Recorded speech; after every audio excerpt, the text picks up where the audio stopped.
So to run this, we'll copy it into our Reb call patched version of Rebol and paste it in. So we can read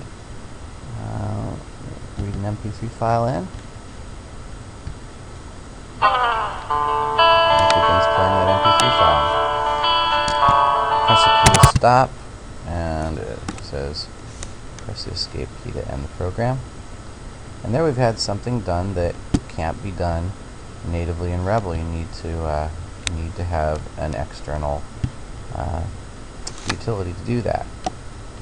And that little MP3 player will work in Rebol, and you can use that in your programs. It's released open source, so you're allowed to use that as you need. And here's another example of a program that can be useful. This uses the DLL version of the AutoIT programming language, which is available here. You click on the link, and you want to download the AutoITX version. It's contained in this zip file. We're going to actually grab that from the program we've already got installed here. If you have AutoIT is a very useful scripting language that allows you to control items in Windows. You can control mouse clicks, and it lets you do these things very easily. You can control just about anything that could be done on the keyboard or on screen by a user can be controlled by AutoIT, and so it lets you do some things again that aren't contained in the Rebol interpreter. We're going to use a function from this AutoITX.dll that allows us to move the mouse. So we're going to create a function called moveMouse, and again what we're doing is loading this DLL that we just downloaded, giving it the required return. It's going to return an integer. It's going to take an integer, and actually 3 integers, and in the AutoIT library that function is called AU3MouseMove. We're just going to call it mouse-move in Rebol.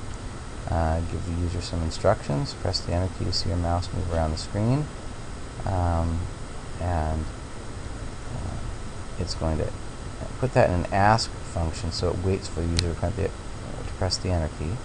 And then when that happens, we're going to run through a for loop, 0 to 200 in increments of 5. We're going to run our mouse move function, and what it's going to do is go through those positions, 0 then 5, and the mouse move is going to move it first to the 0, 0 position, then the 5, 5 position, and so on. And that last number 10 is the speed of the mouse movement. When that's done, we create a library and print a little message that we're done. So let's open that up in Rebol. Again, in the has to be the Reb call patched version of Rebol. We'll do it in interactive mode by running the editor.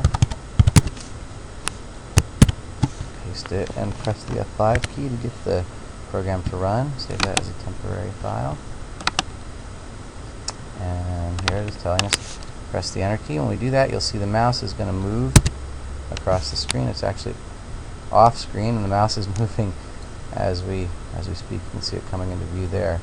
That moved to the top corner of the computer and then down across the screen diagonally.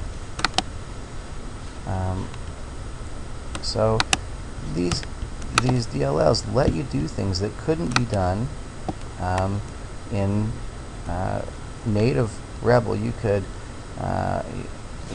use, for example, another program. You could compile a program, but in this way you can use functions that are contained in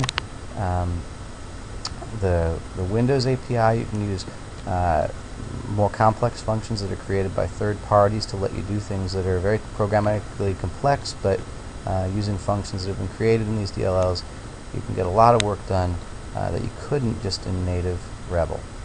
And here are a variety of links to learn more about how to explore DLLs and shared files in Rebol.